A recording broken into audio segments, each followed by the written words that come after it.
സവാള, വെണ്ടയ്ക്ക, തക്കാളി, ക്യാരറ്റ് ഇവ അരിഞ്ഞത്. ചട്ടി നന്നായി ചൂടായി വരുമ്പോൾ ഇതിലേക്ക് കുറച്ച് ഓയിൽ ഒഴിച്ചു കൊടുക്കാം. ഞാൻ റൈസ് ഓയിലാണ് യൂസ് ചെയ്യുന്നത്.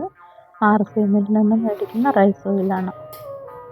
ഇനി നമുക്ക് സവാളയാണ് ഇട്ട് കൊടുക്കാം. സവാള ഇട്ട് കൊടുത്ത് നന്നായി ഇളക്കി അത് നന്നായിട്ടൊന്ന് വഴന്ന് വരുമ്പോൾ കുറച്ച് ഉപ്പിട്ട് കൊടുത്താൽ വേഗം സവാള വഴന്ന് വരും കേട്ടോ. ഇതിലേക്ക് നമുക്ക് ക്യാരറ്റ് ഇട്ട് കൊടുക്കാം.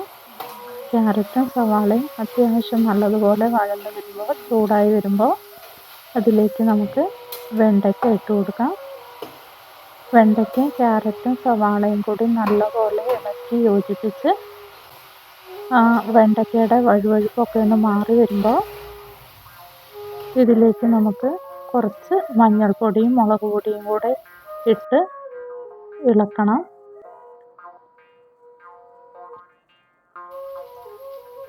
കുറേശ്ശെ ഇട്ടാൽ മതി കേട്ടോ അത്, കാരണം അരപ്പിൽ നമ്മളിതൊക്കെ യൂസ് ചെയ്യുന്നുണ്ട്.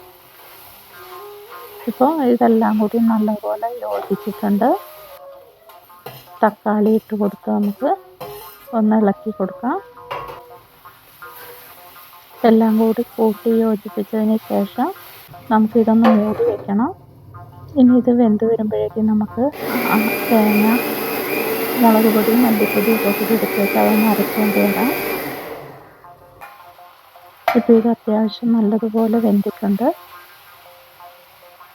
ഇതിലേക്ക് നമുക്ക് അരച്ചു വെച്ചിരിക്കുന്ന ചേരുവകൾ ചേർത്ത് കൊടുക്കാം. നാളികേരം, മല്ലിപ്പൊടി, മഞ്ഞൾപ്പൊടി, മുളക് പൊടി, വെളുത്തുള്ളി, ഇത്രയും ആണ് ഈ അരച്ചിരിക്കുന്നത്. അരപ്പ് ചേർത്ത് നമുക്ക് നന്നായിട്ടൊന്ന് ഇളക്കി യോജിപ്പിച്ച് പച്ചക്കുത്ത് മാറുന്നത് വരെ ചെറിയ തീയിലിട്ടിട്ടൊന്ന് വേവിച്ചെടുക്കണം. നന്നായിട്ട് ഒന്ന് വഴന്ന് അതിൻ്റെ പച്ചക്കുത്തൊക്കെ മാറിയതിന് ശേഷം നമുക്ക് ആവശ്യത്തിന് വെള്ളം ചേർത്തിട്ട് നന്നായിട്ടൊന്ന് തിളയ്ക്കുന്നത് വരെ അടുപ്പിൽ വയ്ക്കാം.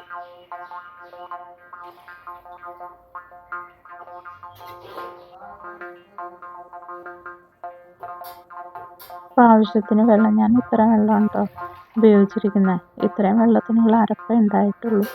കുറേ വെള്ളം ഒഴിക്കുമ്പോൾ കറി നീണ്ടു പോകും. ഇനി നമുക്കതൊന്ന് മൂടി വെച്ച് തിളപ്പിച്ചെടുക്കാം.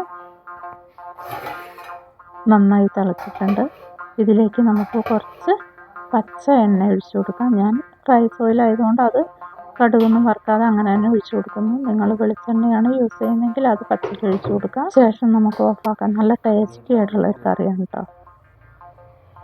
ഇതുവരെയും ഇങ്ങനെ കറി വെച്ചിട്ടില്ലെങ്കിൽ തീർച്ചയായിട്ടും വെക്കുക, നിങ്ങൾക്ക് ഇഷ്ടപ്പെടും. ഈ ചാനലൊന്ന് സബ്സ്ക്രൈബ്, ലൈക്കും കമൻറ്റും ഇട്ട് സഹായിക്കണേ.